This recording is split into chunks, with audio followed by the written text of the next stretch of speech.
नमस्कार, हरियाणा न्यूज देख रहे हैं आप। मैं हूं आपके साथ केशव कुमार। हरियाणा में राज्यसभा चुनाव को देखते हुए कांग्रेस के बाद अब भाजपा जजपा ने भी अपने विधायकों की बाड़ेबंदी शुरू कर दी है। साथ ही गठबंधन के समर्थक निर्दलीय विधायकों को भी चंडीगढ़ पहुंचा दिया है। ऐसे में अब यह देखना बहुत दिलचस्प हो गया है कि शह और मात के इस खेल में कौन किस पर भारी पड़ेगा। अजय माकन के लिए घर का भेदी कौन बनेगा? कागज पर मौजूद 31 विधायक तो हैं, लेकिन क्या वोट भी 31 विधायकों के पड़ पाएंगे? और अब भाजपा को भी क्या इस बात का डर सताने लगा है कि उनके किले में भी कोई सुराग किया जा सकता है, जहां पर नजरें रखी जा सकती है और संपर्क साधा जा सकता है विधायकों के साथ?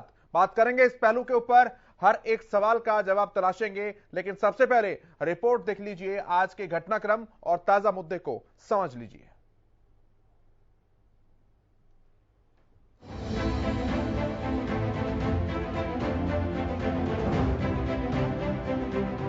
इन दिनों हरियाणा में राज्यसभा चुनाव को लेकर हर तरफ चर्चा बनी हुई है। चर्चा का मुख्य कारण 2 सीट पर 3 उम्मीदवारों का होना है। 3 उम्मीदवार नहीं होते तो शायद इतनी चर्चा भी नहीं होती। ना ही कुलदीप बिश्नोई इतने बगावती तेवर में नजर आते और ना ही कांग्रेस अपने विधायकों को छत्तीसगढ़ ले जाकर कैद करती और ना ही कोई भी दल किसी विधायक को तोड़ने की कोशिश करता। हरियाणा में भाजपा की तरफ से कृष्णलाल पवार, जबकि कांग्रेस ने अजय माकन पर दांव खेला है। इसी खेल में जेजेपी, बीजेपी और 6 निर्दलीय विधायकों के समर्थन में कार्तिकेय शर्मा ने भी नामांकन भर दिया है। अब 2 सीट के लिए तीसरे उम्मीदवार की एंट्री ने अजय माकन का गणित गड़बड़ा दिया है। लेकिन ये सारा खेल हो रहा है और क्यों हो रहा है, आज इसका पूरा सियासी गणित हम आपको समझाएंगे। हरियाणा से राज्यसभा सांसद सुभाष चंद्रा और दुष्यंत गौतम का 6 साल का कार्यकाल पूरा हो गया है, जिसके चलते ये चुनाव हो रहे हैं। दुष्यंत गौतम भाजपा से, जबकि सुभाष चंद्रा आजाद उम्मीदवार थे, जिसका भाजपा ने समर्थन किया था। खाली हुई 2 सीटों पर ही चुनाव होना है, लेकिन मामला एक सीट पर फंसा हुआ है। इस फंसी हुई सीट का हम आपको पूरा सियासी गणित समझाते हैं, लेकिन उससे पहले आप राज्य की सियासी स्थिति को समझिए। भाजपा के विधानसभा में 40 विधायक हैं, कांग्रेस के 31 विधायक हैं। 10 विधायक जेजेपी के पास हैं, 7 निर्दलीय और 1 इनेलो प्लस और 1 विधायक हलोपा का है, जो सियासी खेल के माहिर खिलाड़ी माने जाते हैं। एक उम्मीदवार को राज्यसभा पहुंचने के लिए 31 वोटों की जरूरत होगी। इस हिसाब से भाजपा के उम्मीदवार कृष्णलाल पवार का राज्यसभा पहुंचना तय है। अब मामला फंसता है दूसरी सीट के लिए, जहां कांग्रेस के दिग्गजों में तो 31 विधायक हैं, लेकिन जमीन पर कुलदीप बिश्नोई और किरण चौधरी गायब हैं। ऐसे में कांग्रेस के लिए 31 विधायकों का समर्थन पूरी तरह से अजय माकन को मिलेगा, इसकी संभावना कम नजर आ रही है। हालांकि कांग्रेस लगातार ये दावा कर रही है कि उनके वोट 31 से ज्यादा ही होंगे। हरियाणा राज्यसभा के मैदान में उतरे तीसरे उम्मीदवार कार्तिकेय शर्मा को भाजपा के बचे हुए 9 वोट और साथ ही जजपा के 6 निर्दलीय विधायकों का समर्थन खुलकर मिल रहा है। साथ ही सिरसा से विधायक और हलोपा सुप्रीमो गोपाल कांडा ने भी भाजपा के साथ जाने का दावा कर दिया है। ऐसी स्थिति में कार्तिकेय शर्मा के पास 26 वोट पक्के हैं, लेकिन इतने वोटों से कार्तिकेय राज्यसभा नहीं पहुंच पाएंगे और ये बात विनोद शर्मा के साथ ही कांग्रेस के दिग्गज नेता और कार्तिकेय के ससुर कुलदीप शर्मा भी अच्छी तरह से जानते हैं। इसी अंकगणित को पूरा करने के लिए कम से कम कांग्रेस के 2 विधायकों की टूट के साथ ही इनेलो नेता अभय चौटाला और महम विधायक बलराज कुंडू का समर्थन कार्तिकेय के लिए जरूरी है। अगर ऐसा हुआ तो कार्तिकेय शर्मा, अजय माकन दोनों 29 वोटों पर पहुंच जाएंगे। ऐसी स्थिति में दूसरी पसंद के वोट भाजपा और जजपा के ज्यादा होंगे। उस आधार पर कार्तिकेय शर्मा राज्यसभा पहुंच जाएंगे। हालांकि इस बात की चिंता भूपेंद्र सिंह हुड्डा सहित अजय माकन अच्छी तरह से जानते हैं और यहीं से राज्यसभा के इस खेल में कुलदीप बिश्नोई की एंट्री होती है। कांग्रेस चाहकर भी बिश्नोई की नाराजगी मोल नहीं ले सकती। हुड्डा चाहे कितने ही विधायक पूरे होने के कितने ही दावे क्यों न कर ले, लेकिन संख्या के खेल में सत्ता पक्ष भी माहिर है। ऐसे में अब दूसरी सीट का चुनाव दिलचस्प होने की पूरी संभावना। और जो पैनल मेरे साथ जुड़ा हुआ है, सबसे पहले उसका परिचय मैं आपसे करा दूं। मेरे साथ प्रवीण अत्रे जी हैं, भारतीय जनता पार्टी के प्रवक्ता हैं। अरविंद भारद्वाज जी हमारे साथ जुड़ चुके हैं, आप जेजेपी के प्रवक्ता हैं। रविंद्र सिंह ढुल जी हमारे साथ जुड़ चुके हैं, कांग्रेस के प्रवक्ता हैं। और इसके अलावा राजकुमार सिंह, वरिष्ठ पत्रकार, हमारे साथ जुड़ चुके हैं। बहुत स्वागत है आप सभी का हरियाणा न्यूज की प्राइम टाइम डिबेट में। शुरुआत प्रवीण अत्रे जी मैं आपसे कर रहा हूं। जो कहा जा रहा था कि कांग्रेस ट्रेनिंग के लिए अपने विधायकों को छत्तीसगढ़ भेज रही है, चुटकी ली जा रही थी, अब कुछ ना कुछ वैसा ही आप भी कर रहे हैं सर, जिसमें जजपा समर्थक, विधायक और निर्दलीय विधायक सब पहुंच रहे हैं। पहला रिएक्शन इस बात के ऊपर चाहूंगा। तो जी पहली बात तो ये है कि जो कांग्रेस ये कह रही थी कि ट्रेनिंग के लिए उन्होंने विधायकों को रायपुर भेजा है, इस मामले में भी कांग्रेस के अपने लोगों में ही मतभेद है। मैं आज कांग्रेस के कुछ विधायकों को किसी चैनल पे सुन रहा था और सबकी अलग अलग बात थी। कोई कह रहा था ट्रेनिंग कैंप लगा है, कोई कह रहा था कि उदयपुर में जो चिंतन शिविर लगा है ये उसके बाद की बैठक है। मतलब ये एक मत इस विषय पे भी नहीं है। या ये कहिए कि हुड्डा साहब ने सबको अच्छी तरह से याद नहीं करवाया कि उन्होंने क्या कहना है। लेकिन जो बात आपने भारतीय जनता पार्टी के बारे में कही, देखिए आपने अपने शुरुआती पैकेज में स्वयं ये बात कही कि भारतीय जनता पार्टी के पास 40 विधायक है और हमारे अधिकृत उम्मीदवार कृष्णलाल पवार जी को जीतने के लिए 31 की जरूरत। तो भारतीय जनता पार्टी के पास तो पहले से 9 विधायक ज्यादा है, तो भारतीय जनता पार्टी को क्या जरूरत पड़ी अपने विधायकों की बाड़ेबंदी करने की। चलिए फिर भी एक बात अगर आप जो आपने कहा, अगर मैं उसके ऊपर गौर करता हूं, आज 7 तारीख है और चुनाव होना है 10 तारीख को, 8 और 9 2 दिन। अगर भारतीय जनता पार्टी को कोई चिंता होती तो कांग्रेस ने जैसे एक हफ्ता पहले अपनी बाड़ेबंदी करती, तो भारतीय जनता पार्टी ने क्यों नहीं की? हमारे विधायक तो यही घूम रहे थे, तो आखिरी 2 दिन में ऐसी क्या चिंता आ रही थी? ये केवल मात्र कारण एक मैं आपको स्पष्ट कर दूं कि हमारे बहुत से विधायक ऐसे हैं जो पहली बार चुन के आए, और राज्यसभा चुनाव जो है इसके नियम थोड़ा सा अलग होते हैं। इसमें वोट कैसे डालनी है, मार्क कैसे करना है, ये सब चीजें विधायकों को बताई जाती है, जिससे किसी तरह का कोई कंफ्यूजन ना हो। आपको अपने एजेंट को वोट दिखाना है, किसी और को नहीं दिखाना है, तो सारे नियमों की जानकारी दी जाए विधायकों को। इसलिए भारतीय जनता पार्टी ने अपने विधायकों को कहा आप चंडीगढ़ आए, एक कैंप लगाएंगे, आपको बाकायदा एक जानकारी दी जाएगी कि इस चुनाव के नियम क्या है, आपने वोट कैसे डालना है, मार्क कैसे करना है, किसको दिखाना है, किसको नहीं दिखाना, वगैरह वगैरह। तो भारतीय जनता पार्टी का उद्देश्य तो है ये। और जिन आजाद उम्मीदवारों ने हमारे साथ सरकार को समर्थन दिया हुआ है, तो हमारा ये दायित्व बन जाता है कि हम उनको भी, क्योंकि वो भी पहली बार के विधायक हैं काफी, उनको भी ये बताया जाए कि साहब नियम ये है, आपने नियमों के हिसाब से वोट डालना है, कल को आपके वोट पे कोई दिक्कत ना आ जाए। केवल मात्र इतना, इससे ज्यादा कुछ नहीं। ठीक है डुल साहब, वो कह रहे हैं ट्रेनिंग कैंप है। जी बड़ी अच्छी बात है। ट्रेनिंग कैंप 5 स्टार 7 स्टार होटलों में होता है, ये भी एक अच्छी जानकारी दी है मेरे मित्र ने। अगर ये इस बात को मानते हैं कि हमारा ट्रेनिंग कैंप नहीं है, अगर ये इस बात को स्वीकृत करते हैं, स्वीकार करते हैं, मैं ये कह रहा हूँ, अगर ये स्वीकार करते हैं कि हमारा चिंतन शिविर है और वो 9 तारीख को समाप्त होने जा रहा है, फिर तो ठीक है, इनका ट्रेनिंग कैंप भी जस्टिफाइड है। अगर हमारा जस्टिफाइड नहीं है तो इनका बिल्कुल भी नहीं है, क्योंकि ट्रेनिंग कैंप अपने भाजपा के कार्यालय में कर सकते थे। उसके लिए इनको 7 स्टार होटल को बुक कराने की आवश्यकता बिल्कुल भी नहीं थी। ना ही इनको जयपुर के अंदर भी आज बाड़ाबंदी करी है, जिस तरीके से इन्होंने अपने विधायकों को होटल के अंदर रखा है घेराव करके, वो भी करने की आवश्यकता नहीं थी। निश्चित तौर पे भारतीय जनता पार्टी को बिल्कुल स्पष्ट तौर पे अपने विधायकों पे कहीं ना कहीं विश्वास नहीं है। जिस प्रकार ये कहते हैं कि हमें हमारे विधायकों पर नहीं है, हम बिल्कुल स्पष्ट तौर पर जो है राज्यसभा की सीट जीतने जा रहे हैं। इसमें किसी प्रकार का कोई भी दोहराए बिल्कुल नहीं होनी चाहिए। पहली बात तो ये। अब दूसरी बात ये कि विनोद शर्मा जी के बहुत अच्छे रिलेशंस हैं भारतीय जनता पार्टी के साथ, जेजेपी के साथ तो है ही, चलो जेजेपी ने सपोर्ट कर रखा है, तो भाजपा के साथ बहुत अच्छे रिलेशंस हैं, इसलिए इन्होंने भाजपा ने इनको सपोर्ट दिया है। तो मुझे ये लग रहा है कि कहीं विनोद शर्मा जी जो है अपना गणित पूरा करने के लिए भाजपा के ही जो कुछ एमएलए हैं उनसे ज्यादा वोट डलवा करके क्रॉस वोटिंग ना करवा जाए, इस चीज का डर मुझे लग रहा है कि उनको सता रहा है, इसलिए अपने विधायकों को ये बाड़ाबंदी में रखेंगे। ये तो बड़ी इनप्रैक्टिकल सी बात होगी ना डुल साहब। भाई 9 विधायकों का समर्थन तो चाहिएगा ही, बताइए, मैं बता रहा हूँ ना, 9 विधायकों का समर्थन तो चाहिएगा ही। तो उन 9 के अलावा अगर छेड़खानी करने की कोशिश करेंगे तो 9 से भी जाएंगे सर। और नहीं, एक और बात है केशव जी, जो ये कह रहे हैं विनोद शर्मा जी का बीजेपी नहीं, वो तो मौके पे थोड़ी ना जाएंगे। मौके पे किसने क्या किया किसे बता। कांग्रेस में अच्छे संबंध है, ये जो इन्हीं का जस्टिफिकेशन है ना। मैं तो परवीन आत्रे जी का जस्टिफिकेशन बता रहा हूँ। मैं तो मेरा कुछ बोल ही नहीं रहा, मैं तो ये बोल रहा हूँ, ये बोलते हैं, मैं मेरा कुछ नहीं बोल रहा, मैं कुछ नहीं बोल रहा। कांग्रेस ने विनोद शर्मा जी को समर्थन नहीं दिया है, भाजपा ने दिया है। मैं ये कह रहा हूँ धुल साहब, अपने तर्क पे ध्यान दीजिए। आपने तर्क ये दिया कि विनोद शर्मा जी के बीजेपी में अच्छे संबंध हैं, लेकिन कांग्रेस में कैसे संबंध है विनोद शर्मा जी के? और कार्तिकेय शर्मा के ससुर कुलदीप शर्मा जी के कांग्रेस में कैसे संबंध है? आप अपने तर्क को रिवर्स करके देखिए ना, इसको रिवर्स कीजिए तो आपको समझ में आएगा जो क्या वजह है कि आपने मैफेयर, आप हमें कह रहे हैं 5 स्टार क्लब, आप हमें 5 स्टार होटल की बात कह रहे हैं। तर्क आपका अजीब तर्क है। कांग्रेस ने मैफेयर गोल्फ क्लब जहाँ पे रायपुर में रोका है वो क्या है? वो क्या है मैफेयर गोल्फ क्लब? वो भी बता दीजिए यहाँ पे। अब हमें ये बात कह रहे हैं, आप क्या कर रहे हैं? प्रवीण जी मैं कुछ नहीं बोल रहा हूँ। आपने एक हफ्ता क्या बात है? मैं तो आपके तर्क के हिसाब से कह रहा हूँ। आप कह रहे हैं हमने हमारे विधायकों को घेराव में रखा है, मैं कह रहा हूँ आप अपने को रखने जा रहे हैं बस। अरे भाई अगर रखना होता तो एक हफ्ता पहले रख लेते जब आपने रखा था। हमारे मैं तो सच कह रहा हूँ।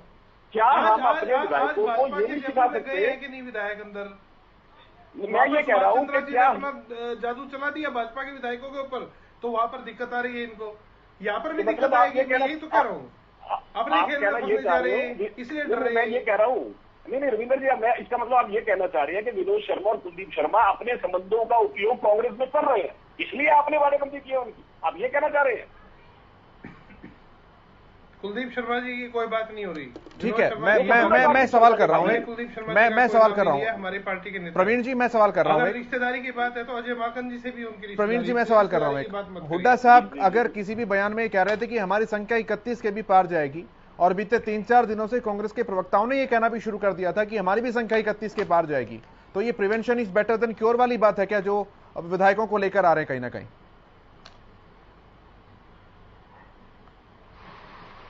ये सवाल आपने किनसे किया है? आपसे किया है सर, अत्रे साहब जी। एक बार रिपीट करेंगे प्लीज कैसे? मेरा क्वेश्चन सर ये है, कांग्रेस के प्रवक्ता भी और हुड्डा साहब भी ये बात कह रहे थे कि हमारे जो विधायकों की वोटिंग है वो 31 से भी हम ज्यादा लेंगे। अब 31 से ज्यादा वोटों का मतलब है कि भारतीय जनता पार्टी के पाले में जो है वो सेंधमारी करेंगे, चाहे आपके में करें चाहे जजपा के में करें। नुकसान तो तीसरे कैंडिडेट को है जिसका समर्थन आपको है। तो ऐसे में prevention is better than cure, कि भाई बाद में कुछ घटे तो इससे पहले अभी से सब कुछ सावधान करके चले, ट्रेनिंग वगैरह अभी से करा दें। तो इसी निमित्त ये कैंप लगाया गया, ये मेरा सवाल है। देखिए आप एक चीज को इग्नोर कर रहे हैं। भारतीय जनता पार्टी को चिंता है अपने अधिकृत उम्मीदवार की जो कृष्णलाल पवार है, और कृष्णलाल पवार के पास जो वोट है उससे ज्यादा वोट भारतीय जनता पार्टी के पास है। रही बात आजाद उम्मीदवार की जिसको हमने समर्थन दिया है, अब ये चिंता उस आजाद उम्मीदवार की है कि वो कितने वोट कम पड़ रहे हैं, उसका इंतजाम वो कैसे करेगा, ये चिंता भारतीय जनता पार्टी की है, नंबर 1। दूसरी बात जो आपने हुड्डा साहब के बयान का जिक्र किया, देखिए उस दूसरी तरफ अगर हम कुलदीप बिश्नोई जी के बयान की तरफ ध्यान दें, कुलदीप बिश्नोई जी खुले हम ये कह रहे हैं कि अंतरात्मा की आवाज से वोट करूंगा। और आपको भी जानकारी है कि कांग्रेस के अंदर जब भी अंतरात्मा की आवाज सुनी गई, इतिहास गवाह है कि कांग्रेस का अधिकृत प्रत्याशी हार गया। हमारे देश में एक राष्ट्रपति चुनाव ऐसा हुआ था, कांग्रेस सत्ता में थी, बहुमत कांग्रेस के पास था, लेकिन इंदिरा जी ने जो है अंतरात्मा की आवाज से वोट करने की बात कही और कांग्रेस का अधिकृत प्रत्याशी हार गया। तो आप उस चीज को देखिए, ये डर जो हुड्डा साहब का है ये इस वजह से है कि अगर कांग्रेसी मित्रों ने अंतरात्मा की आवाज सुन ली तो अधिकृत प्रत्याशी हार जाएगा। ठीक है, मैं एक कमेंट ले लेता हूं सबसे, फिर डिबेट पर आऊंगा। अरविंद भारद्वाज जी के पास मैं आ रहा हूं, उसके बाद मैं राजकुमार जी के पास आऊंगा। अरविंद जी, आप लोग भी जा रहे हैं ट्रेनिंग कैंप में जो रखा गया है?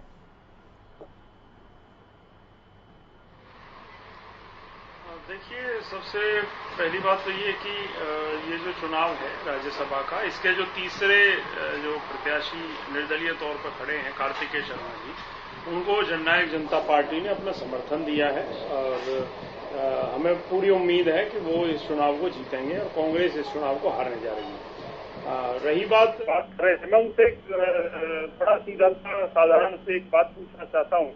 अभी उन्होंने कहा कि कांग्रेस का प्रत्याशी राज्यसभा चुनाव जीतेगा, इसमें कोई शक नहीं है। अगर ऐसी बात है तो फिर रायपुर में आप विधायक क्या कर रहे हैं? अगर आपको पूरा भरोसा है कि आपका प्रत्याशी जीतेगा और आपके विधायक आपके साथ हैं तो फिर रायपुर जाने की जरूरत नहीं। तो आप सीधा वोटिंग वाले दिन विधायकों को बुला कर वोट डलवा देते, तो कॉन्फिडेंस दिखाना चाहिए था हुड्डा साहब। सर ये भी तो ट्रेनिंग करा सकते हैं ना? इतनी लंबी ट्रेनिंग ऐसी कौन सी ट्रेनिंग करा रहे हैं साहब, जो अपने क्षेत्रों को विधायक छोड़ के भाग गए हैं? आप ये देखिए, अपने क्षेत्र विधायक की जिम्मेदारी क्या होती है? सबसे पहली जिम्मेदारी पार्टी के प्रति नहीं होती, अपने क्षेत्र के प्रति होती है जहां से वो चुन कर आया है। एक हफ्ता हो गया है, एक हफ्ते से आप लोग गायब हैं क्षेत्र को छोड़कर। वहां पर क्या अपने क्षेत्र में क्या समस्या है, क्या कोई परेशानियां हैं लोगों की, लोगों के कोई काम है, उन सबको छोड़कर भाग गए आप सामूहिक रूप से। इतने बड़े स्तर पर जो खबर है बता रहे हैं 28-29 विधायक वहां पहुंच चुके हैं, तो ये सारे इनकी कुछ जिम्मेदारी तय नहीं है क्या? ऐसी क्या मजबूरी थी? कोई ना कोई इसका मतलब देखिए, हमें कोई दिक्कत नहीं है ये रायपुर जाए या बरेली जाए या इंडिया से बाहर कहीं नेपाल जाए, थाईलैंड, बैंकॉक जाए, कहीं जाए, हमें इनसे कोई दिक्कत नहीं है। इनके नेताजी राहुल गांधी भी घूमते हैं, कोई दिक्कत नहीं है, सभी जाते हैं, इसमें कोई बात नहीं।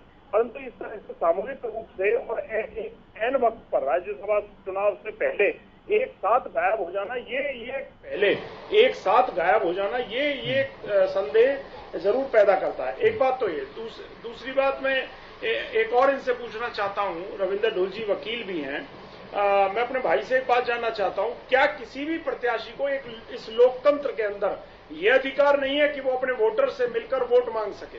जिस तरह से इन्होंने चोरी छुपे अपने विधायकों को यहां से गायब करके छुपा दिया है रायपुर ले जाकर, क्या किसी प्रत्याशी को, कार्तिक शर्मा को या उनको यह अधिकार नहीं था कि वो अपने वोटरों से जाकर वोट की अपील कर सके? जिस तरह से आम चुनाव में, चाहे लोकसभा का हो, विधानसभा का हो, पंचायत का हो, कोई भी प्रत्याशी हो, वो अपने वोटर्स के पास जाता है, वोट की अपील करता है, उन्हें कन्विंस करता है। तो क्या ये लोकतंत्र की हत्या नहीं है? क्या ये तरीका जायज है? जिस तरह से कांग्रेस ने अपने विधायकों का अपहरण करके और इन्होंने रायपुर में ले जाके बंद कर दिया है, क्या ये जायज तरीका है? ये दो सवालों का जवाब रविंदर ढोलजी मुझे जरूर दें। ठीक है, मैं सहमत है खुद इससे। ठीक है, मैं जवाब लूंगा उनसे, लेकिन उससे पहले मैं राजकुमार सिंह जी के पास आ रहा हूं। राजकुमार जी, कैसे देख रहे हैं पूरे समीकरणों को? देखिए केशव जी, ऐसा हम लोग पहले भी चर्चा कर चुके हैं, तीसरे उम्मीदवार की मौजूदगी ने थोड़ा सा दिलचस्प बना दिया चुनाव को, और धड़कनें सबसे ज्यादा कांग्रेस की इसलिए बढ़ी हुई हैं कि उसके पास 31 विधायक हैं जो अपने उम्मीदवार को जिताने के लिए चाहिए, लेकिन उसको भरोसा नहीं है कि 31 के 31 विधायक उसके अधिकृत उम्मीदवार के पक्ष में वोट डालेंगे। और ये भरोसा नहीं है, इसीलिए उनको रायपुर ले जाया गया। लेकिन उसमें यह कहना कि गायब हो गए हैं, अपहरण हो गया, मुझे लगता है ये चीजों को अतिरंजित करने वाली बात है। राजनीति है, राजनीतिक हथकंडे पहली बार नहीं इस्तेमाल हो रहे हैं, हमने पहले भी बार बार देखा है, और जहां जिस दल को जरूरत पड़ती है, जिसकी मजबूरी होती है, वो सभी करता है। जहां तक सवाल है कि हुड्डा भी दावा कर रहे हैं कि उनके विधायक, उनको जो मत है उनके उम्मीदवार को 31 से ज्यादा मिल सकते हैं, कार्तिक शर्मा भी दावा कर रहे हैं अपनी जीत का, तो कहीं न कहीं जो आपने अभी इशारा किया कि जसपा के विधायक और जो निर्दलीय विधायक है सरकार को समर्थन देने वाले, उनको भी चंडीगढ़ बुलाया गया। इसका मतलब क्या है कि कहीं न कहीं भूपेंद्र सिंह हुड्डा को ये आशंका है कि अगर कांग्रेस के विधायकों में से कुछ क्रॉस वोटिंग करते हैं तो उनको वोटों की भरपाई तो करनी पड़ेगी। वो भरपाई कहां से हो सकती है? ये ठीक है कि 7 में से 6 निर्दलीय विधायक भाजपा सरकार को समर्थन दे रहे हैं, लेकिन वो समर्थन सरकार के लिए है। भाजपा या भाजपा जसपा गठबंधन किसी निर्दलीय उम्मीदवार का राज्यसभा में चुनाव में समर्थन करता है तो उसका समर्थन करने की कोई वचनबद्धता निर्दलीय विधायकों की नहीं है। करेंगे नहीं करेंगे वो उनको फैसला करना है, और किस आधार पर करेंगे वो चर्चाओं का विषय है। तो अगर सावधानी के तौर पर भाजपा, लेकिन राजकुमार जी भाजपा का डिफेंस तो ये है ना कि भाई तीसरा उम्मीदवार आजाद उम्मीदवार है, वोटों का अरेंजमेंट करना उसकी सरदर्दी है, भाजपा की थोड़ी ना है। हाँ, तो अगर वो अरेंजमेंट करेगा तो कहां से करेगा? जो हथकंडा निर्दलीय उम्मीदवार अपनाएगा, उस तरह के हथकंडे कांग्रेस का अधिकृत उम्मीदवार भी तो अपना सकता है अगर उसको लगे कि उसके विधायकों में छेड़बारी हो रही है। हमें नहीं भूलना चाहिए कांग्रेस देश का सबसे पुराना राजनीतिक दल है, ये सारे हथकंडे वो अच्छी तरह जानता है। तो आशंका ये भी है कि कहीं निर्दलीय या जसपा जैसे मैंने कहा, देखिए जसपा पुरानी पार्टी है, ये सही है कि उसको पहले ही चुनाव में 10 विधायक जिसके जीत के आ गए, बड़ी सफलता मिली, लेकिन 10 में से कितने लोग जसपा के ओरिजिनल है या उस विचारधारा के लोग हैं? तो हम ये आशंका बिल्कुल रूल आउट नहीं कर सकते कि उनमें टूट नहीं हो सकती। आशंका कम है, भाजपा के संदर्भ में बिल्कुल नहीं है। तो हुड्डा साहब का बार बार ये कहना कि हमारे वोट 31 से भी ज्यादा आएंगे, और कांग्रेस प्रवक्ताओं का भी ये कहना, तो ये लगता है कि आपको यही सुखबुगाहट है जिसके कारण भाजपा ने ये प्रिकॉशनरी स्टेप अगर कहीं से तो उठाया है? बिल्कुल है। और एक चीज हमें नहीं भूलनी चाहिए, तो ये चुनाव जीतना अजय माकन के लिए तो अपने राजनीतिक जीवन की दृष्टि से महत्वपूर्ण हो सकता है, प्रतिष्ठा की दृष्टि से हो सकता है, लेकिन सबसे बड़ा दांव अगर किसी का है इस चुनाव में तो भूपेंद्र सिंह हुड्डा का है। 2 महीने पहले कांग्रेस आलाकमान हरियाणा कांग्रेस पूरी तरह भूपेंद्र सिंह हुड्डा के हवाले कर चुका है। भूपेंद्र सिंह हुड्डा विधायक दल के नेता हैं, उनकी पसंद के उदयमान कांग्रेस के प्रदेश अध्यक्ष। अगर अब कांग्रेस का अधिकृत उम्मीदवार 31 विधायक होने के बावजूद हारता है तो जिम्मेदारी और जवाबदेही सबसे ज्यादा भूपेंद्र सिंह हुड्डा की होगी। इस बात का एहसास उनको है। ठीक है, अत्रे साहब जवाब दे रहे हैं, फिर मैं रविंद्र जी के पास आता हूं। प्रवीण जी। देखिए, राजकुमार जी की ने जो बातें कही हैं राजनीति, लेकिन एक जानकारी मेरे पास एक मित्र के जरिए है, वो मैं राजकुमार जी से शेयर कर लेता हूं, दर्शकों से भी शेयर कर लेता हूं। जो राजकुमार जी ने कहा कि भूपेंद्र सिंह हुड्डा जो है उनकी जिम्मेवारी हो गई है क्योंकि वो नेता प्रतिपक्ष है और उनकी पसंद के अध्यक्ष।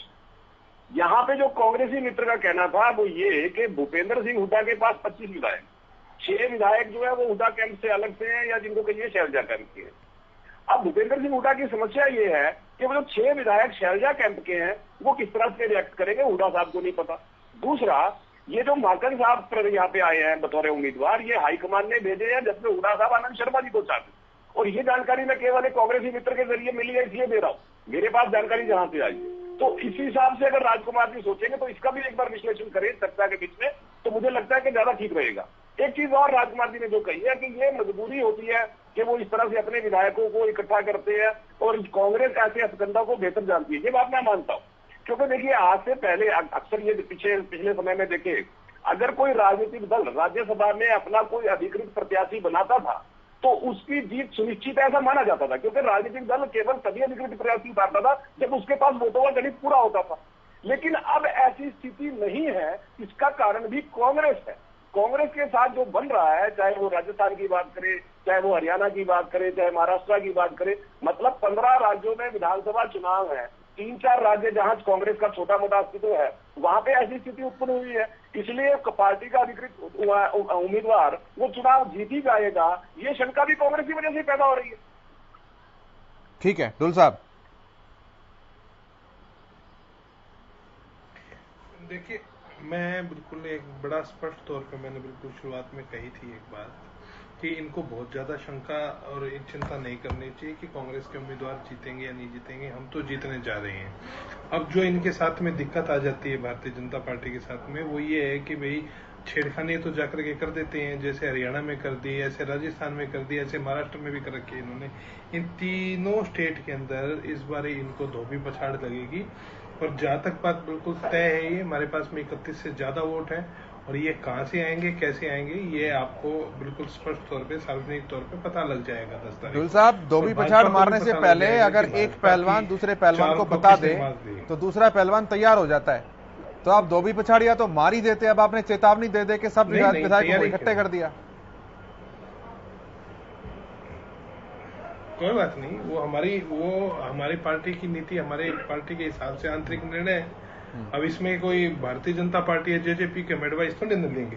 अब जैसे मेरे मित्र ने, अरविंद भाई ने, छोटे भाई ने कहा, मेरे से प्रश्न पूछा कि क्या किसी कैंडिडेट को जो है वोट मांगने का हक नहीं है। यदि कार्तिकेय जी कहते हैं सार्वजनिक तौर पे मुझे वोट मांगनी है तो जाए, उनका स्वागत है, उनका स्वतंत्र है वोट मांगने के लिए। किसने कहा है कि वोट नहीं? इन्हीं के द्वारा प्रचारित किया गया कि कार्तिकेय जी तो जो है वो अपना पर्चा भरने से पहले वोट मांग भी चुके थे, सेटल भी कर चुके थे, 36-38 उनके पास में वोट भी है। पता नहीं कहां से वोट जाकर के जोड़ रखी है। आप जेजेपी की वोट गिन लीजिएगा कि कितनी वोट है। अब विदेश जाने से भी दिक्कत है, कहीं भी जाने से दिक्कत है। चलो, मैं कहता हूं कि बड़ी अच्छी बात है, गठबंधन बचा है। निकाय चुनाव के अंदर उप मुख्यमंत्री जी लंबे समय से विदेश में आए हैं गठबंधन को बचाने के लिए। विदेश तो वो भी जाते हैं, क्यों जाते हैं, किस लिए जाते हैं? क्या किसी आधिकारिक दौरे पर है? तो ये इनका फोर्टे बिल्कुल नहीं है कि हमारे विधायक किस ट्रेनिंग कैंप में कहा जाते हैं, कहा नहीं जाते हैं, किसके साथ बैठे हैं, कैसे बैठे हैं, बिल्कुल नहीं है इनका फोर्टे। हाँ, यदि इनके समर्थित उम्मीदवार चाहते हैं वोट मांगना तो मांगे, कोई रोक किसी के ऊपर बिल्कुल नहीं है। लोकतांत्रिक तौर पर सब जगह पे वोट मांग रहे हैं। क्या हमारे कृष्णलाल पवार जी ने भारतीय जनता पार्टी के उम्मीदवार, उन्होंने भी सबको फोन करके वोट मांगी, तो वोट मांगते हैं, मांगे बिल्कुल, और मांगना भी चाहिए, इसमें दिक्कत क्या है। लेकिन कांग्रेस के विधायक कहां असेंबल होंगे, ये जेजेपी का फोर्टे नहीं है, ना ये भाजपा का फोर्टे है कि कहां असेंबल होंगे। भाजपा अपने विधायकों को रखे जयपुर में, बाड़ाबंदी में, वो तो ठीक है, लेकिन कांग्रेस के जो है विधायक रायपुर चले जाएं तो वो गलत है। ये दोहरे मापदंड बिल्कुल नहीं चलेंगे। इस बार इनको धोबी पछाड़ लगेगी, कहां से लगेगी, गलत नहीं है। सवाल तो जब उठता ना, अब आपने जैसे धोबी पछाड़ का नोटिफिकेशन पहले दे दिया भाजपा को, तो सवाल उसके ऊपर नहीं उठाए जाएंगे, क्योंकि धोबी पछाड़ आप मार देंगे। तो 2 दिन पहले तक ये कहना कि हम विधायकों को कहीं नहीं लेके जा रहे हैं, विधायक यहीं रहेंगे, शहर में रहेंगे, और शाम को अचानक जब खबर आती है तो आप लोग नकारते हैं कि नहीं गलत खबरें हैं, और फिर विधायक बैठकर गाड़ी में रवाना हो जाते हैं, सीधा दिल्ली से सामान लेकर बुलाया जाता है। तो या तो बताइए कि पार्ट ऑफ स्ट्रेटजी है, हम थोड़ा सा लुक छिप के काम कर रहे हैं, और अगर खुल्लम खुल्ला धोबी पछाड़ वाली बात है तो फिर उसे भी बताइए कि हाँ भाई हमें खतरा है इसलिए हम लेकर के जा रहे हैं। अब अचानक से कोई इमीडिएट एक्शन होगा तो वर्थ क्वेश्चनिंग तो होगा ही। वो देखिए हमारा, आऊंगा अत्रे साहब, देखिए हमारा तो जो है प्रस्तावित था पहले से, उदयपुर के बाद में हमारा तो प्रस्तावित कार्यक्रम था ये। अब प्रस्तावित कार्यक्रम के साथ में जब राज्यसभा का चुनाव आ गया तो इस प्रकार की चीजें जो है फैला करके और इस चीजों को बात का बतंगड़ बना करके दिखाया जा रहा है। प्रस्तावित चीजों की जानकारी तो फिर बहुत पहले से हो जाती है। 31 से ज्यादा की हमको आवश्यकता नहीं है। प्रस्तावित की तो जानकारी पहले से हो जाती है। मैं ये तो कह रहा हूँ ना, हमारे पास 31 विधायक है, 31 आप कह रहे हैं 31 है। अत्रे जी पूछ रहे हैं कि 6 तो शैलजा कैंप वाले हैं। अत्रे जी कह रहे हैं 6 तो शैलजा कैंप वाले हैं, और यही भूपेंद्र सिंह हुड्डा की चिंता है। तो इनको क्या लगता है शैलजा, अगर इनकी बात को 1 सेकंड के लिए बड़ी कर दूं तो शैलजा जी के सबसे करीबी मानने जाने वाले जो कार्यकारी अध्यक्ष है गुजर साहब, वो भी खुद रायपुर बैठे हुए हैं। वो क्यों बैठे हुए हैं? ये बातें फैलाने की बातें अलग होती है, और जो सच्चाई होती है वो एक अलग चीज होती है। सभी के सभी विधायक साथ हैं, उनमें से सभी विधायकों को मैं खुद जानता हूं। तो ऐसा थोड़ी ना कि भाई आप कुछ भी फैलाएंगे तो उसका मतलब सभी के सभी एक निष्ठ तौर पर कांग्रेस के साथ है, कांग्रेस के कैंडिडेट के साथ है। हुड्डा साहब भी, कोई भी किसी भी तरीके का कंफ्यूजन बिल्कुल नहीं होना चाहिए कि अजय माकन जी जीतने नहीं जा रहे हैं, वो निश्चित तौर पे जीतेंगे और हमारी वोट भी 31 से ज्यादा आएंगी। ठीक है अत्रे साहब। देखिए ऐसा है, रविंद्र भाई ने जो बात कही है कि शैलजा जी के नजदीकी विधायक भी वहां के, रविंद्र भाई एक बात को इग्नोर कर रहे हैं, वो ये है कि जो अजय यादव साहब ने एक ट्वीट किया था, उन्होंने कहा था कि शैलजा जी को प्रत्याशी बनाना चाहिए, और ये बात बिल्कुल ठीक भी है, क्योंकि हरियाणा प्रदेश से एक गरीब बेटी, दलित की बेटी, जिनका हक आपने मार लिया, आपने उनका हक छीन लिया, और आप ये एक्सपेक्ट कर रहे हैं कि अगर आप उनका हक छीनेंगे और वो आपके साथ बहुत अच्छा व्यवहार करेंगे। ये तो कांग्रेस की रिवायत ही नहीं है, कांग्रेस में तो ऐसी रिवायत कभी रही नहीं। तो आप इस बात को इग्नोर करें, भले ही करें, हमें कोई इतराज नहीं है, लेकिन नतीजा उसका 10 को नजर आएगा। दूसरी बात, इन्होंने कहा ये विपक्ष का फोर्टे नहीं है कि हमारे विधायक कहां पे है कहां पे नहीं है। बिल्कुल ठीक बात है, मैं इस बात से सहमत हूं, लेकिन सवाल इसलिए खड़े होते हैं रविंद्र जी कि प्रदेश के अंदर निकाय चुनाव है, और जो विधायक हैं, जो एक हल्के का जनप्रतिनिधि है, वो प्रदेश से गायब है। तो स्वाभाविक है विपक्ष तो सवाल पूछेगा कि आप साहब चुनाव के दौरान कहां गायब हो गए, आप चुनाव छोड़ के क्यों भाग गए, चुनाव छोड़ के अगर भागे भी तो किस वजह से भागे, क्या कारण है। तो ये सवाल तो विपक्ष करेगा ना। तो इन सवालों पर भी अगर आपको ऐतराज है तो मुझे समझ में नहीं आ रहा आप इन सवालों पर ऐतराज क्यों कर रहे हैं। बल्कि ये सवाल तो आपको भी अपने विधायकों से पूछने चाहिए कि भाई निकाय के चुनाव में आप कहां उत्तर प्रदेश छोड़ के भागे, क्यों प्रदेश में नहीं हो। डुल साहब बताइए, फिर मैं अरविंद जी के पास आ रहा हूं। देखिए एक बड़ी जिस प्रकार की बात कहना, पहले तो शैलजा जी के बारे में जिस तरह की चीजों को श्रद्धांजलि मेरे मित्र ने कही है कि भाई ऐसे ऐसे उनके साथ गलत हुआ, ये बिल्कुल अपने आप को दिमाग में से अच्छी तरह से निकाल दें। हमारी शैलजा जी हमारी पार्टी के बहुत राष्ट्रीय स्तर के नेता है।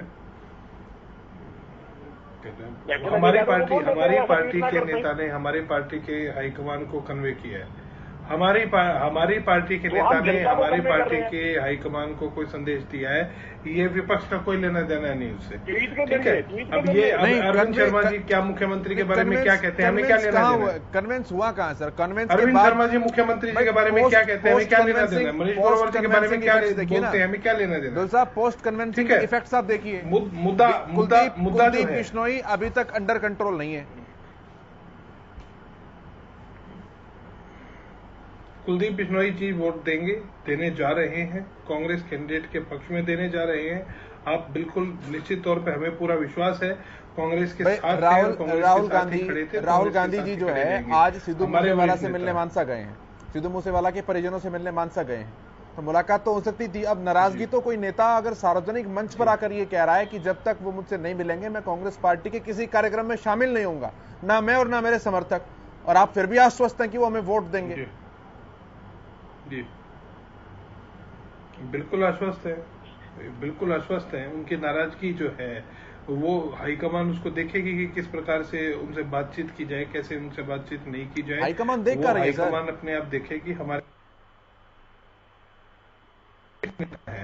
अच्छा, आज आपको मालूम, आज आपकी जानकारी में होगा ही, आज तौर पर पता लग जाएगी। आपकी जानकारी में होगा ही अत्रे साहब, माफ कीजिएगा अढुल साहब, आपकी जानकारी में होगा ही, आज कुलदीप बिश्नोई जी को धमकी भी मिली है।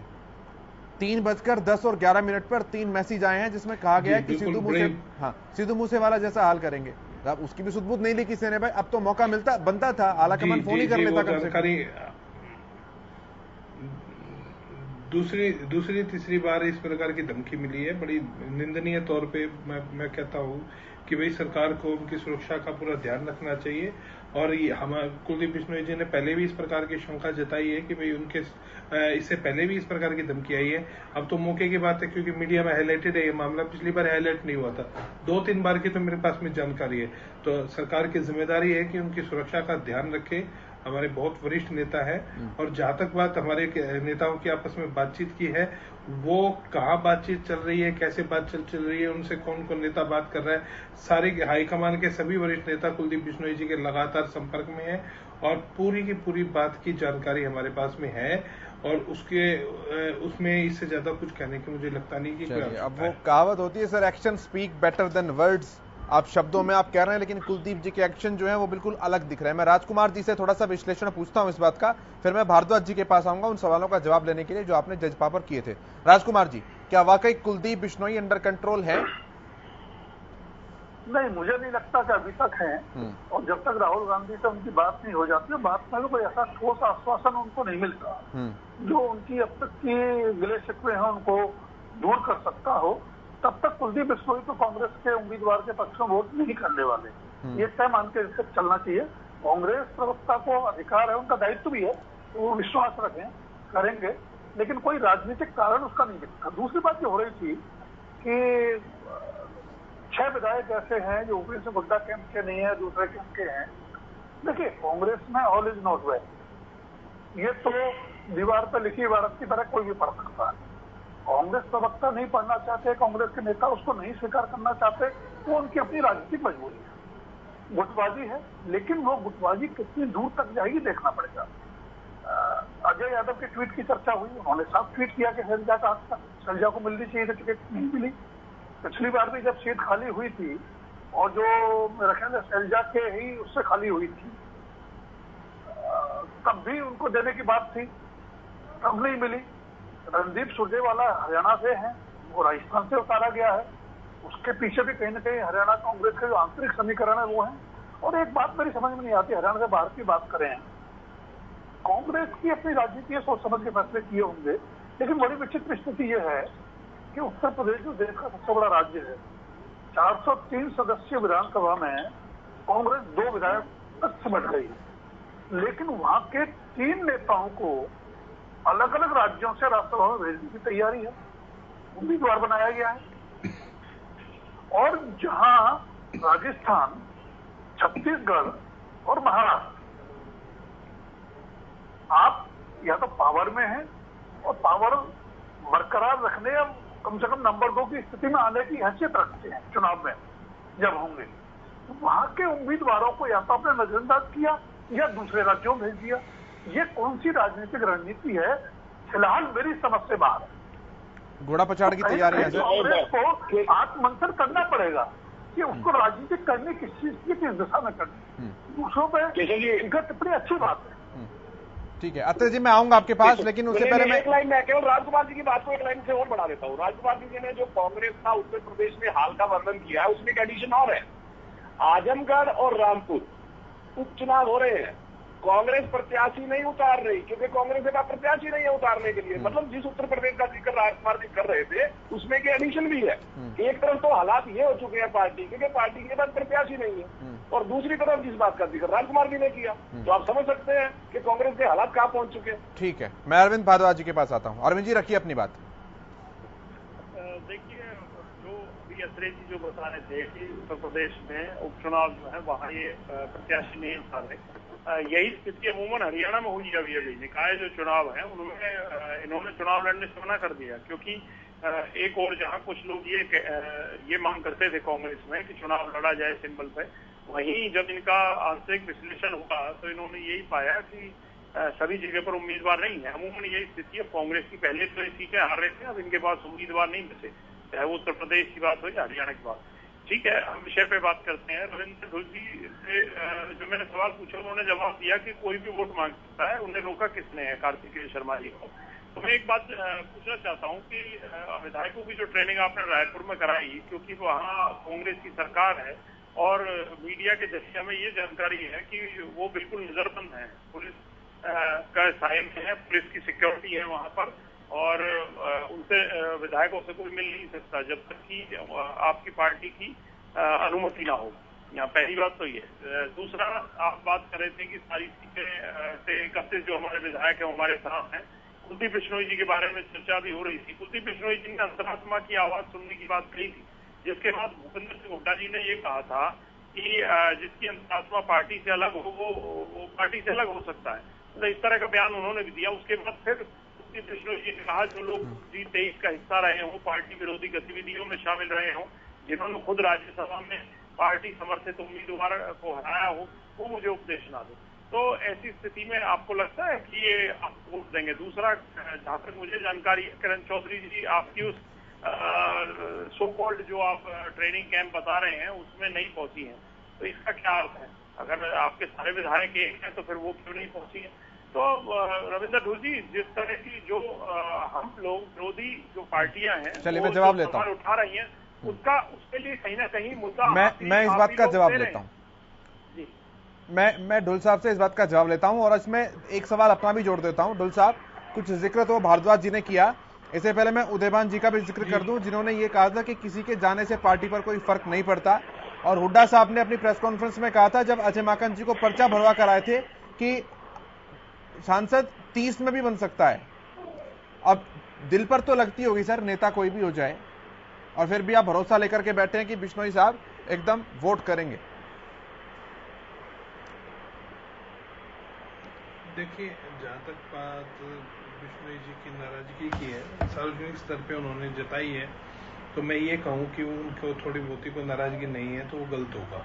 मेरी तरफ से नाराजगी है, और उनकी नाराजगी को दूर करने का जो प्रयास चल रहे हैं ये बिल्कुल स्पष्ट तौर पर। लेकिन ये कहना कि वो कांग्रेस से बाहर हैं, कांग्रेस के बाहर वोट करेंगे, तो वो बिल्कुल गलत होगा। उनके साथ पूरा विश्वास भी है, बड़ी निष्ठा के साथ में कांग्रेस के सच्चे सिपाही हैं वो, कि वो साथ में वोट देंगे, इसमें कोई दो राय किसी प्रकार की नहीं होनी चाहिए।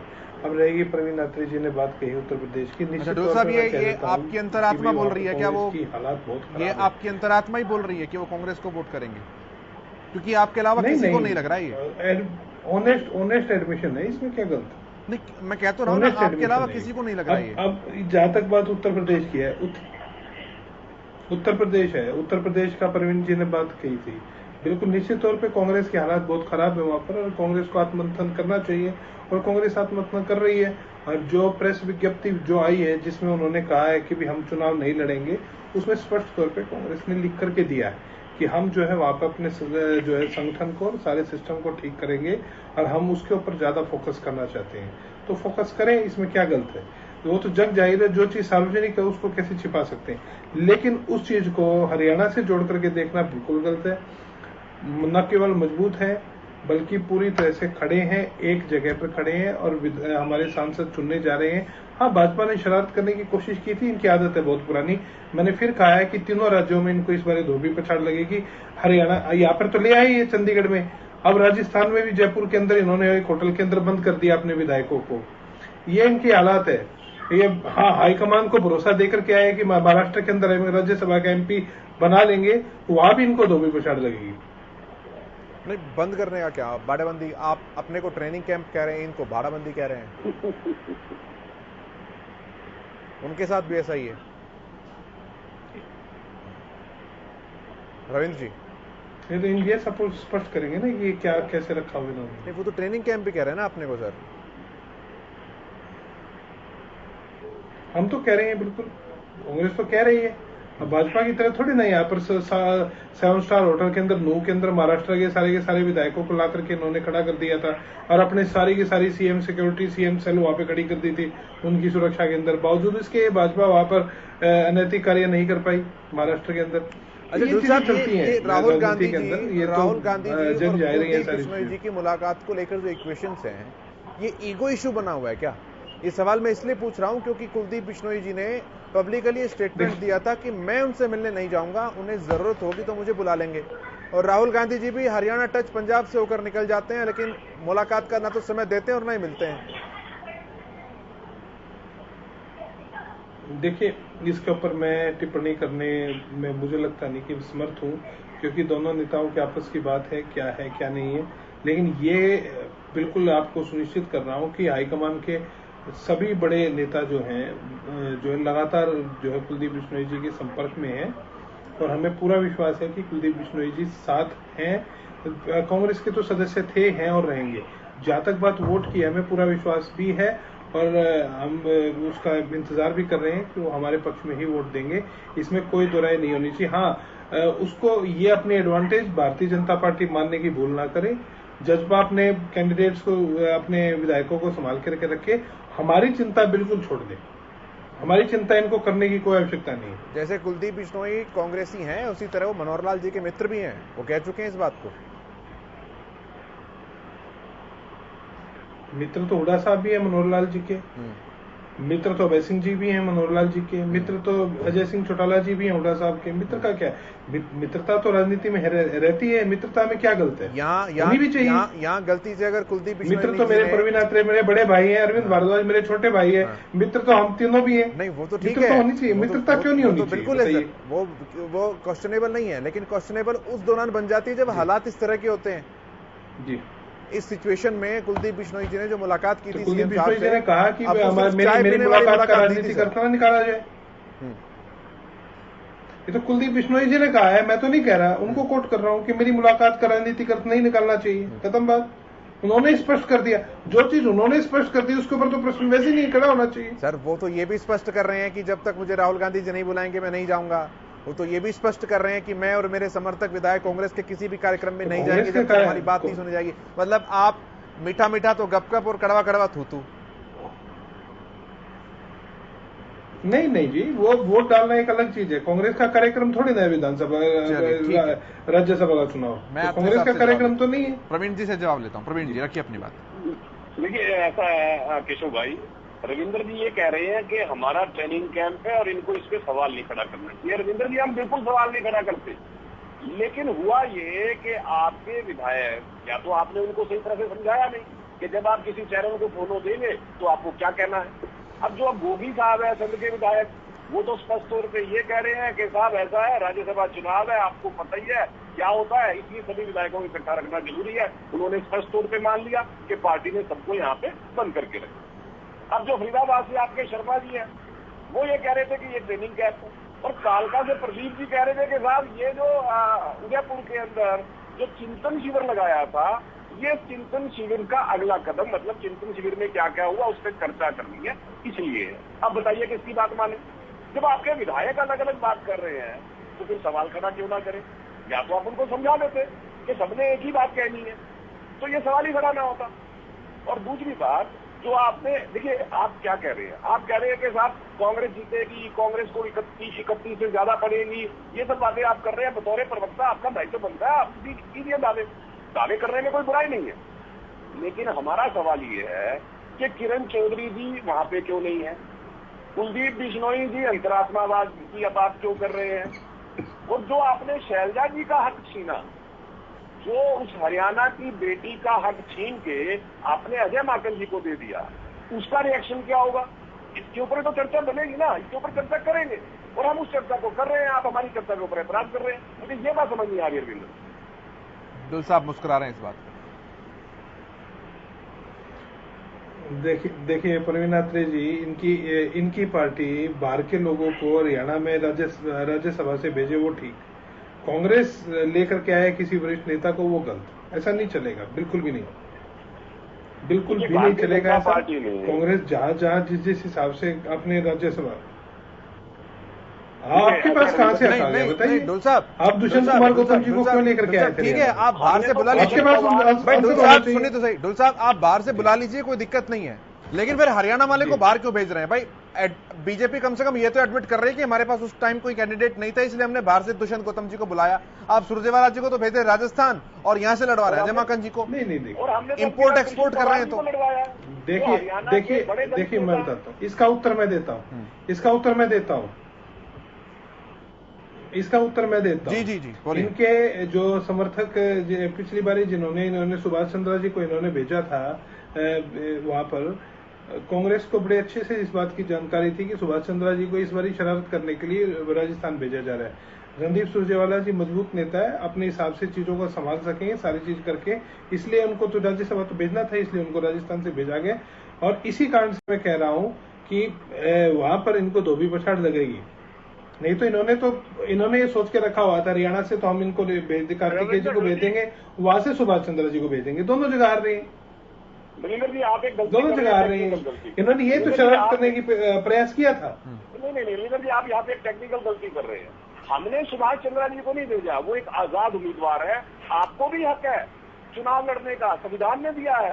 आप भी चाहे तो आजाद उम्मीदवार के तौर पे लड़ सकते हैं। अगर सुभाष जी आजाद उम्मीदवार के तौर पे लड़ रहे हैं तो आप हमें कह रहे हैं कि नहीं, तकनीकी तौर पे आप बिल्कुल सही है। हाँ, दूसरी बात, तकनीकी तौर पे आप बिल्कुल सही है, लेकिन हरियाणा के अंदर जेजेपी प्रेस कॉन्फ्रेंस के बाद में हो, भाजपा उसको समर्थन दे और वहां पे महारानी के साथ में भरा जाए पर्चा, तो स्पष्ट दिखता है सब कुछ। नहीं, ऐसा है रविंदर जी, जब 2016 में राज्यसभा चुनाव हुआ था, आरके आनंद को समर्थन कांग्रेस ने दिया था, बाकायदा सोनिया जी ने दिल्ली में उस बात को अनाउंस किया था। लेकिन उसके बाद हुड्डा साहब 3 दिन पहले एक चैनल पे बैठ के कह रहे थे कि साहब मैंने अपना वोट खाली छोड़ दिया था। हुड्डा साहब ने एडमिट किया। शायद यही आपका तजुर्बा है जिसको देखते हुए आप सुभाष चंद्रा जी के बारे में टिप्पणी कर रहे हैं। मुझे लगता है कि आप अपने तजुर्बे से कर रहे हैं, इसलिए मैं गलत भी नहीं मानता। आप तो बार बार कह रहे हैं कि हमें लगा कि सुभाष चंद्रा जी वहां पे कुछ करेंगे, तो शायद ये वो पुराना तजुर्बा है 2016 वाला, जो आप हुड्डा साहब 3 दिन पहले बोल रहे थे चैनल पे, तो आप उसको भी एडमिट कीजिए। नहीं, भाजपा का तजुर्बा है, आप अपना तजुर्बा इस्तेमाल करना चाहते हैं, तभी तो इन्होंने भेजा। नहीं, हुड्डा साहब ने एक्सेप्ट किया चैनल पे कि मैंने ऐसा किया। बस गड़बड़ ये हो गई कि भाजपा के ही जो विधायक है वो होटल में जाकर के बंद हो गए। आप कमाल कर रहे हैं रविंदर जी, आप कमाल कर रहे हैं। हुड्डा साहब एक्सेप्ट कर रहे हैं चैनल पे भाई, फिर आप मेरी बात को देखो काट रहे हैं। जब हुड्डा साहब ने एक्सेप्ट कर लिया कि मैंने अपनी वोट खाली छोड़ी 2016 में, उसके बाद क्या बचा रविंदर जी? वो एक्सेप्ट कर रहे हैं, ये तो पब्लिक डोमेन में आ चुकी है बात। देखिए तो पब्लिक डोमेन में आ गई है, तो उनकी निजी चॉइस थी, जबरदस्ती तो नहीं थी। क्या कुलदीप बिश्नोई जी के साथ कोई जबरदस्ती है? क्या आप अपने विधायकों के साथ जबरदस्ती कर सकते हैं? क्या अंतरात्मा की आवाज होगी? आप अपने विधायकों के साथ जबरदस्ती कर सकते हैं क्या? चाहे आप जयपुर में रोकिए, चाहे आप यहाँ पे ओबरॉय उसके अंदर रोकिए, जबरदस्ती तो आप नहीं कर सकते हैं ना। विप जारी करेंगे, विप भी केवल वोट दिखाने के लिए जारी कर सकते हैं। ठीक है, मैं भारद्वाज जी के पास भी कुछ नहीं, जेजेपी के पास भी कुछ नहीं है। मैं भारद्वाज जी के पास आ रहा हूँ। अरविंद जी रखिए अपनी साहब बहुत देर से आप भाषण दे रहे थे कि पार्टी के नियम है, पार्टी के प्रति आस्था है, पार्टी में श्रद्धा है, सभी विधायक हमारे साथ रहेंगे, एक साथ वोट देंगे। अब क्या हो गया? भूपेंद्र सिंह हुड्डा की बात आते ही आप एकदम पलट गए। अब भूपेंद्र सिंह हुड्डा ने कांग्रेस पार्टी का जो आदेश था सोनिया गांधी जी का, उसके खिलाफ जाकर चंद्रा जी को जिताने में मदद की। आप सुभाष चंद्रा जी की बात कर रहे हैं। सुभाष चंद्रा जी की जीत के असली अगर श्रेय किसी को जाता है तो आपकी पार्टी में जाता है, कांग्रेस को। इस हिसाब से तो फिर राजस्थान में भी आपको बहुत फर्क है। क्योंकि बहुत फर्क है, वो कांग्रेस के कैंडिडेट नहीं थे, ये कांग्रेस के कैंडिडेट है। अरे जिताया तो आपने ही था। तो अभी आप खुद ही बचते घूम रहे हैं कि जी कार्तिकेय जी हमारे कैंडिडेट थोड़ी ना, वो तो निर्दलीय है। वो निर्दलीय है, हम तो कह रहे हैं निर्दलीय। ऑन भी कर लो, डिसऑन भी कर लो, ऐसे कैसे चलेगा? अरे भाई साहब सुनिए, तो फिर निर्दलीय उम्मीदवार थे नार के जी, अब इरिटेट क्यों हो रहे हैं? पार्टी के उम्मीदवार तो नहीं थे, इसमें पार्टी की कहां डिफेंस थी बताइए? अरे पार्टी के तो आपके नहीं थे, मैं इरिटेट नहीं होता, वो तो निर्दलीय थे, पर जीते किसकी बदौलत थे? जीते तो कांग्रेस की बदौलत थे। आप लोगों ने वोट खराब किए थे, अगर वरना जीतने का तो कोई चांस बन ही नहीं रहा था उनका। किसने वोट खराब किए थे? भाजपा की साजिश थी। साजिश? अरे आपके एमएलए ने वोट खराब किए थे, भाजपा की क्या साजिश थी? भूपेंद्र सिंह हुड्डा ने तो एडमिट किया था खुद ने। अब भूपेंद्र सिंह हुड्डा की साजिश थी वोट खराब करने के लिए भी भाजपा की साजिश थी। आपके विधायक बिकाऊ है क्या जो कोई भी खरीद लेगा? आप कहना क्या चाह रहे हो? अपने विधायकों को बिकाऊ बता रहे हो? भूपेंद्र सिंह हुड्डा को बिकाऊ बता रहे हो आप? दूसरी पार्टी किसने कहा? आपने तो कहा कि भाजपा की don't try to put words into my mouth. नहीं, किसने कहा? भाजपा की साजिश कैसे? कब कहा? अभी भाजपा की साजिश पेन चेंज करने की ना कि बिकाऊ की। किसने कहा? Don't try to put words into my mouth. आपके विधायक कैसी बात कर रहे हैं आप? भूपेंद्र सिंह पेन चेंज किया।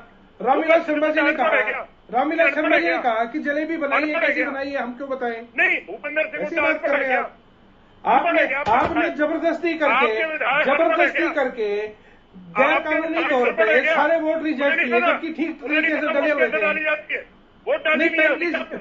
पेन की स्याही को चेक करने का आप कोई टेस्ट पेपर लेकर के जाएंगे क्या? नहीं, आपको वोट डालनी आती है, आपको क्या पता है? आपको क्या पता है कि पेन के अंदर स्याही बदली जाती है? और स्याही के नाम पे इन्होंने रिजेक्ट किया। वोट कैसे डाली जाती है? स्याही के नाम पे रिजेक्ट हुआ है, कैसी बात कर रहे हैं आप? ठीक है sir, don't try to put words into my mouth. मैं आगे बढ़ भूपेंद्र सिंह हुड्डा का क्यों है रिजेक्ट? मैं राजकुमार जी के पास आ रहा हूं। उन्होंने वोट क्यों खाली छोड़ी? अपनी फ्रस्ट्रेशन अपने विधायकों को संभालिए, अपनी फ्रस्ट्रेशन मुझ पे मत निकालिए, हमारी पार्टी पर मत निकालिए। ठीक है सर, मैं एंडिंग की तरफ हूँ, फाइनल कमेंट ले रहा हूँ सभी से। आपको पता है आपके विधायक बिकाऊ है, पिछली बार बिके थे, इस बार बिकेंगे। ठीक है भारद्वाज, ठीक है, मैं एंडिंग की तरफ हूँ, सभी से फाइनल कमेंट ले रहा हूँ। अपने विधायकों को संभालिए, हमारी विधायक की चिंता छोड़िए। हमारे विधायक तो खुले घूम रहे हैं, इससे जाओ मिल लो, देख लेंगे उस दिन पता लगा, 10 तारीख को पता लगेगा। ये क्या पता चलेगा? ठीक है, मैं फाइनल कमेंट ले रहा हूँ सभी से। एक बार राजकुमार जी से शुरुआत कर रहा हूँ। जी के कहने पर अगर मीटिंग में आ जाए तो बता दीजिए, 2 नाम मैं बता दूंगा। छुपा रखे विधायक बुला सकते हैं क्या? बुला सकते हैं आप अपने 2 विधायकों को, खुले घूम रहे हैं। कर कौन रहा है? आप बुलाइए ना राम कुमार गौतम जी को, राम जी को बुलाइए। राजकुमार मतलब ठीक है, ये करें तो सब कुछ ठीक है। ठीक है सर, मैं आगे बढ़ रहा हूँ, फाइनल कमेंट लूंगा सभी से। राजकुमार जी से शुरुआत कर रहा हूँ। Rajkumar ji final comment. राम कुमार जी खुलेआम घूम रहे हैं, हमारे तो सारे देखिए ठीक है अरविंद जी आऊंगा, वापस आऊंगा, एक बार सबके पास आ रहा हूँ दोबारा। विधायकों की खरीद फरोख्त आ गई, शुरू कहां से हुई थी, अंत उसका हो रहा है विधायकों की खरीद फरोख्त। और ये एक सच्चाई है, खुले में नहीं होती। लेकिन आप बताइए कि अगर कोई निर्दलीय उम्मीदवार उतरता है तो किस उम्मीद में उतरता है? किसी राजनीतिक दल की बैकिंग उसको नहीं है, उसके दल के विधायक नहीं है, फिर भी अगर कोई निर्दलीय उम्मीदवार उतरता है, चाहे वो हरियाणा में उतरे, चाहे राजस्थान में उतरे, कहीं भी उतरे, तो कहीं न कहीं वो अपने दूसरे संपर्कों साधनों के भरोसे उतरता है। और ये मेरा मानना है कि देश का दुर्भाग्य है, लोकतंत्र का दुर्भाग्य है कि राजनीतिक दल ये नहीं समझते कि राजनीति से इतर कारणों से जो लोग राजनीति में आते हैं वो कुल मिलाकर के न राजनीति के हित में है, न लोकतंत्र के हित में है। आज कोई एक दल कर रहा है, कल किसी दूसरे दल ने किया था, तो कोई तीसरा दल करेगा। ये किसी एक दल की समस्या नहीं है, इसको दलगत राजनीति से ऊपर उठ के देखें। राजनीति में कुछ सात्विकता, पवित्रता, नैतिक मूल्य बने रहने चाहिए। ठीक है सर, भारद्वाज जी फाइनल कमेंट।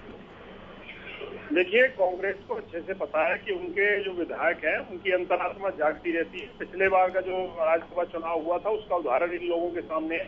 इसी बदौलत, इसी वजह से रणदीप सुरजेवाला जी हरियाणा से नहीं चुनाव लड़े, वो राजस्थान के, क्योंकि उन्हें पता था अगर वो हरियाणा से लड़ते तो दोबारा हुड्डा साहब अपना कांटा निकाल लेते। ठीक है, इसलिए वो राजस्थान है और इसीलिए उन्होंने अपने विधायक छुपा रखे रायपुर में। ठीक है, हमारे विधायक खुलेआम अपने क्षेत्र में जाके देख लें, चेक कर लें। डुल साहब फाइनल कमेंट। ठीक है, डुल साहब फाइनल कमेंट। ये देखिए, मैं बार बार कह रहा हूँ, जेजेपी भाजपा को अपने विधायकों को संभालना चाहिए। हमारे विधायकों की चिंता बिल्कुल छोड़नी चाहिए। इनके जेजेपी के कहने पर तो इनके 10 के 10 विधायक एक जगह इकट्ठे भी नहीं हो सकते, बाकी चीजों को आप छोड़ दीजिए। ठीक है, तो आइए हमारे ऊपर आरोप प्रत्यारोप लगाने का बिल्कुल बंद कीजिए। अपनी पार्टी को संभालिए, अपने घर को संभालिए। हमारे कैंडिडेट जीतने जा रहे हैं और आपको धोबी पछाड़ प्रवीण जी, फाइनल कमेंट। तो ऐसा है कि जो जिस बात का जिक्र अभी राजकुमार जी कर रहे थे कि राजनीति को भ्रष्ट की जिस तरह से कांग्रेस ने किया, बार बार जो होर्स ट्रेडिंग की बात आती है, हमारे सामने तो उदाहरण है बहुत बड़ा। देश की पार्लियामेंट के अंदर नोट घूस कांड शरेआम उजागर हुआ था। किस तरह से पीवी नरसिम्हा राव जी की सरकार के अंदर उस सरकार को बचाने के लिए जो कुछ हुआ वो सारा हमारे सामने है। इसलिए मैंने अपने बीच में एक कमेंट किया था कि पहले राज्यसभा में जो अधिकृत प्रत्याशी होता था उसको जीता हुआ माना जाता था, क्योंकि हर राजनीतिक दल जो है अपनी वोटों का गणित देख के अपने प्रत्याशी को उतारते थे। लेकिन इस कांग्रेस के इस फोर्स ट्रेडिंग या यूं कहिए कि विधायकों के अविश्वास के कारण आज वो परिस्थिति है कि कांग्रेस को लगातार चिंता करनी पड़ रही है कि राजस्थान में भी हार रहे हैं, ठीक है सर, महाराष्ट्र में भी हार रहे हैं, हरियाणा में भी हार रहे हैं। ये स्थिति जो है कांग्रेस की खुद की पैदा की है, नहीं हार रहे हैं। ठीक है सर, बहुत शुक्रिया आप सभी का, अरविंद भारद्वाज जी, प्रवीण अत्रे जी, रविंद्र सिंह ढोल जी, राजकुमार जी, चर्चा में शामिल होने के लिए। मेरे साथ इस कार्यक्रम में इतना ही। आप देखते रहिए हरियाणा न्यूज।